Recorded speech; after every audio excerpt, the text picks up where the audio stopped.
नमो बुद्धाय. आग्नेय आशियातील बौद्ध देशांची मानसिकता साम्यवादाकडे वळल्याने मला खूप आश्चर्य वाटत आहे. याचा अर्थ त्यांना बौद्ध धर्म म्हणजे काय हे समजत नाही. कार्ल मार्क्स आणि त्याच्या साम्यवादाला बौद्ध धर्म हे संपूर्ण उत्तर आहे, असा माझा दावा आहे. आमचा मार्ग हा बुद्धाचा मार्ग आहे. आपण आपल्या मार्गावर जाऊ, इतरांनी त्याच्या मार्गावर चालावे. आपल्याला नवीन मार्ग सापडला आहे. हा आशेचा दिवस आहे. हा यशाचा, समृद्धीचा मार्ग आहे. हा मार्ग नवीन नाही. हा मार्ग इतर कोठूनही येथे आणलेला नाही.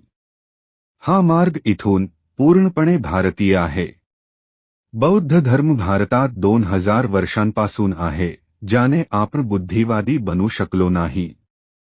भगवान बुद्धांनी दिलेली तत्त्वे अमर आहेत.